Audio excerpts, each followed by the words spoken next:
아브넬과 그의 부하들이 밤새도록 걸어서 아라바를 지나 요단을 건너 비드론 온 땅을 지나 마하나임에 이르니라.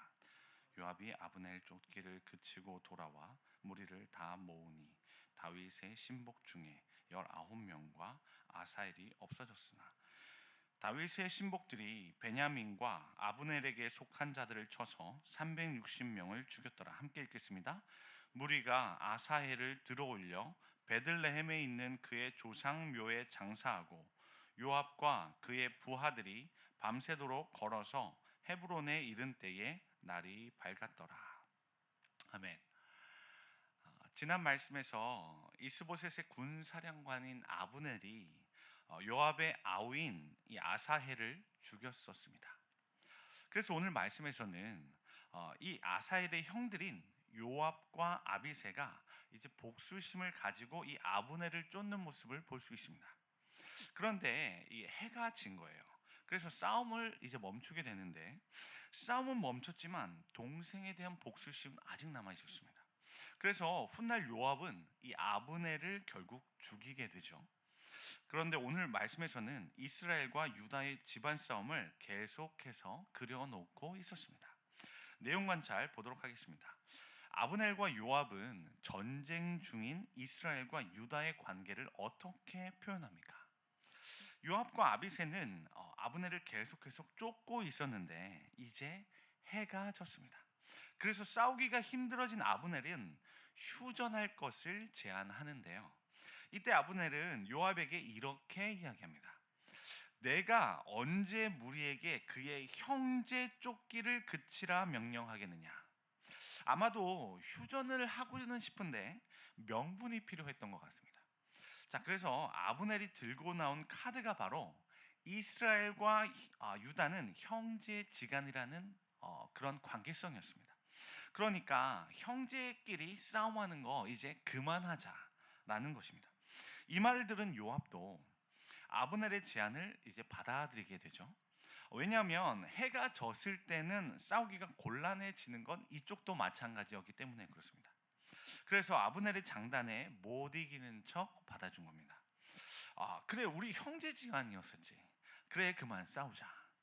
사실 고대 근동 지방에서는요, 해가 져서 이 어두워지게 되면요, 전열을 가다듬거나 또는 대열을 갖춰서 공격해내는 게 사실상 불가능했습니다. 그래서 이것에 대한 이해가 있는 이 양측의 군사령관은 형제라는 대의 명분을 앞세워서 휴전에 동의했던 것이죠. 내용만 잘 읽어보겠습니다. 전쟁의 결과는 결국 어떻게 정리됩니까? 30절 말씀을 보니까 다윗 쪽에서는 19명과 아사엘이 죽은 것이 확인됩니다. 그리고 31절을 보면 이스보셋 쪽에서는 360명이 죽었다는 것이 확인이 되죠. 그러니까 이 전쟁은 다윗이 승리한 것으로 끝이 났습니다. 그러나 용맹스러운 장수 한 명을 이번 전쟁에서 잃게 되죠. 연구와 묵상입니다. 다윗의 진영이 더 큰 승리를 거뒀음에도 불구하고 다윗이 승리했음을 성경이 명확히 말하지 않는 이유는 무엇입니까? 지금과 같이 충성스러운 부하였던 이 아사엘을 잃은 이 상황에서는요, 아무리 다윗이 전쟁에서 이겼다 한들 승리의 기쁨을 누릴 수는 없었습니다. 왜냐하면 전쟁에 이긴 그 기쁨보다 이 아사엘을 잃은 슬픔이 더 컸기 때문이었죠. 그래서 성경은 이 충신의 죽음을 애도하는 것에 더 무게감을 두면서 다윗의 승리에 대해서는 함구하는 모습을 볼 수 있습니다. 느낀 점 보겠습니다. 하나님의 뜻을 따르지 않은 갈등과 경쟁은 결국 모두에게 상처만을 남긴다는 사실에서 무엇을 느낍니까? 하나님 아버지의 입장에서 보면 이스라엘이나 유다나 모두 친아들들입니다. 그렇다면 이 아버지는요, 자녀들에게 무엇을 바라게 되냐면 너희들 싸우지 말고 사이좋게 지내라는 거죠. 뭐 대단한 거 서로 하지 않아도 되니까 그냥 제발 싸우지만 말아달라는 겁니다. 그게 바로 아버지의 마음인 거죠. 그런데 그런 하나님의 뜻보다 자신의 욕심을 앞세웠었던 이 아사헬이 발단이 됐죠. 그래서 유다는 이스라엘로부터 죽음을 경험하게 되었습니다. 그래서 이제 유다는 이스라엘을 향한 증오심과 복수심으로 가득해진 거예요. 사실 아브넬이 요압과의 관계를 생각해서 아사엘을 해치지 않으려 했었지 않습니까? 그런데 이것을 아사엘이 거부한 거죠. 아사엘은 이때 아브넬의 마음을 하나님의 뜻으로 알고 아브넬을 쫓기를 멈췄어야 했었습니다. 만약 이때 멈췄다면 동족 상잔의 비극은 일어나지 않았을 것입니다. 다시 말하면 하나님의 뜻을 따르지 않는 길은 후회밖에 남지 않는다는 것이죠.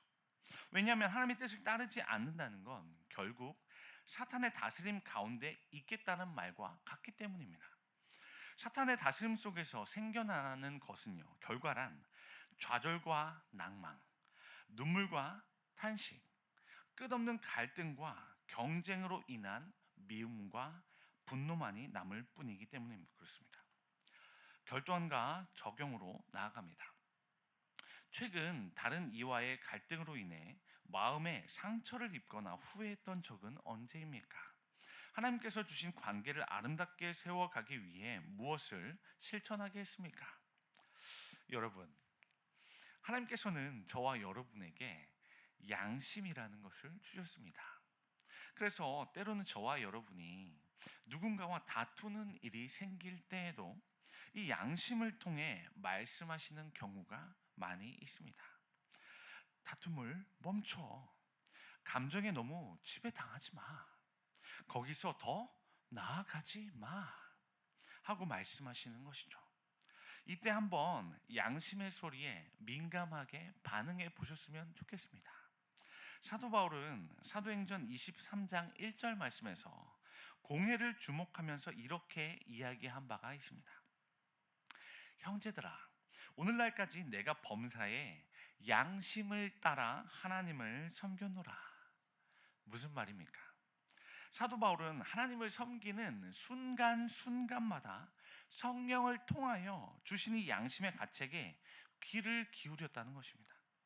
다윗도 사울 왕의 추격을 피해서 도망 다녔을 때 기회가 있어서 사울 왕의 옷자락을 벤 일이 있지 않습니까? 이때 이를 성경은 뭐라고 기록하고 있었냐면요. 다윗이 사울의 옷자락 뱀으로 말미암아 마음이 찔렸다고 했습니다. 그러니까 이 양심이 반응했다는 것이죠. 그리고 이 양심의 소리를 하나님의 뜻으로 알고 다윗은 거기서 돌이켰다는 것입니다.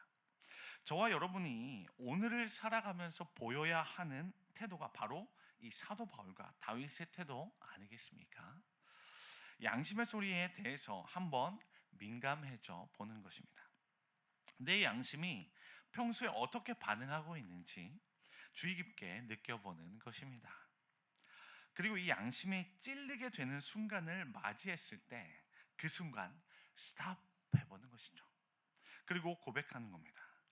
하나님, 잘못했습니다. 다시 돌이키겠습니다. 그리고는 그 자리에서 바로 회개하면서 돌이키는 겁니다. 이렇게 결단하는 모습이 회복될 때 저와 여러분은 다른 이에게 상처 주는 일을 멈추게 될 것입니다. 그리고 저와 여러분이 속한 공동체를 세워갈 수 있는 주님의 일꾼들이 될 것입니다. 그러므로 오늘 하루 우리의 양심에 귀를 기울일 수 있기를 소망합니다. 그래서 사도 바울의 고백처럼 범사의 양심을 따라 하나님을 섬겼노라 고백할 수 있는 저와 여러분 되시기를 주님의 이름으로 축복합니다. 기도 제목